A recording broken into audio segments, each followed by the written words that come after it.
In fact, in his case, I'm doing it with,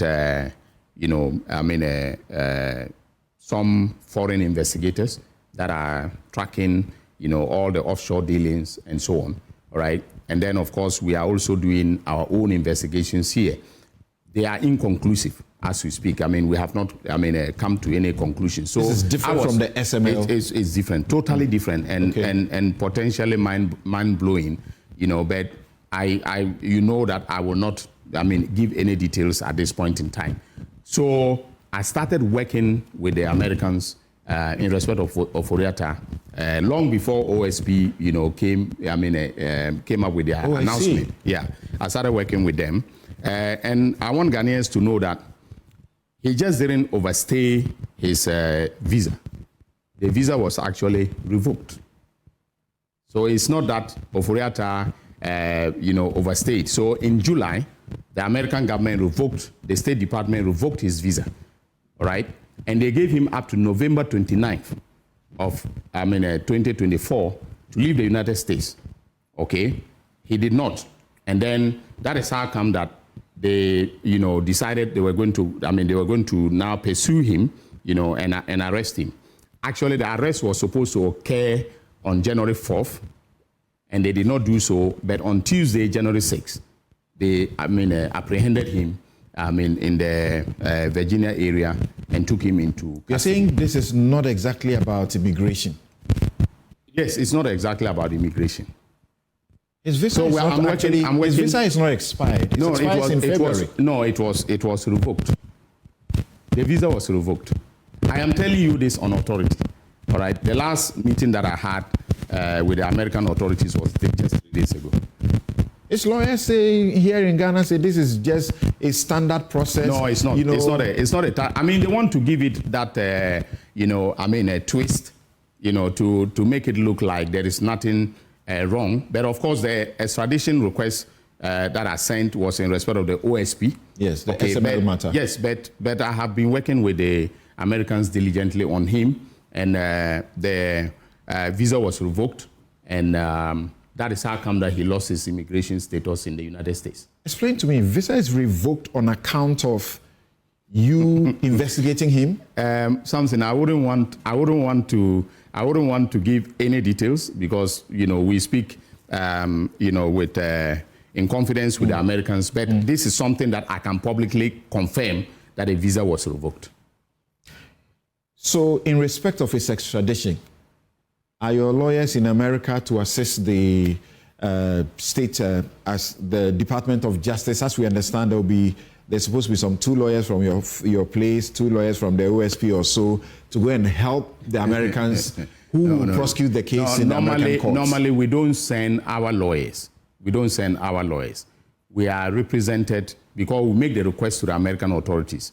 So just like here, when they make a request, my office, mostly led by, my deputy, Justice Srimsai, goes to court. My lawyers go to court, and they represent the interests of the United States of America. That's right. And they do all the arguments. And then when, they persuade the judge grants the extradition request, and then, we extradite the person. It is going to be the same. So you see, when I said that Mr. Ken Ofori-Atta had hired top lawyers in America to argue his case for him, and that is not going to be an easy battle trying to bring him home.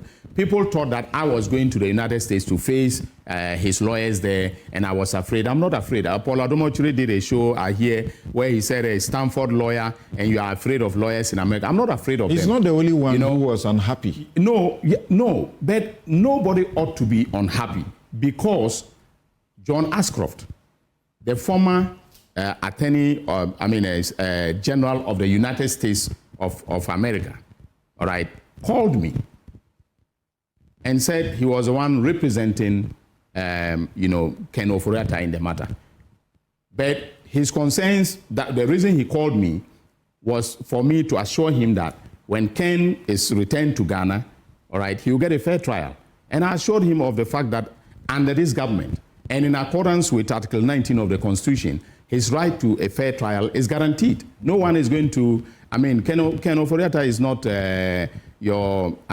he's not the person that will come here and we're going to treat him very shabbily and so on and so forth. He will be accorded due process of law. His fair trial rights will be guaranteed and so on. So I talked with John Ashcroft, but at the time, you know, I could not, including the lawyer, isn't that the one, the lawyer who granted the interview. That's right. You know, so there were three of them, three lawyers who spoke to me via, a Zoom on that day when they were expressing concerns. Okay. So at that point in time, it was confidential. I could not mention John Ashcroft as his lawyer. All right. But I was simply saying that when you take the fact that he has these top lawyers coming to court in America to defend him, it is not going to be a day's work to bring him home. That's obvious. Because, you know, he will appear before, in this current matter, he will appear before an immigration judge.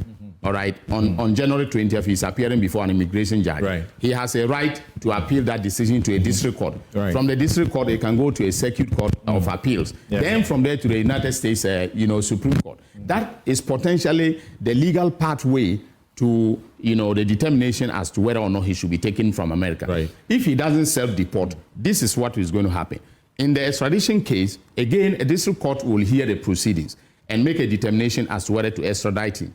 If he is not happy about that, he can go to a circuit court of appeal and to the United States of American, right. So I was just laying out, the legal pathway that, lies ahead of us. And which could drag. And that is part of the process of probity and accountability. But why do you get a sick man's visa revoked? And as I understand, it was revoked in June. No, in July. In June or July? July, I think. Rather? Yeah. Okay. July. Well, he's sick. He's not well. That's what we are told. He needs to recuperate from treatment Do you and so recuperate only in America? You can recuperate here. There are people here with prostate cancer who are treating themselves. We have overdone our time. Yeah.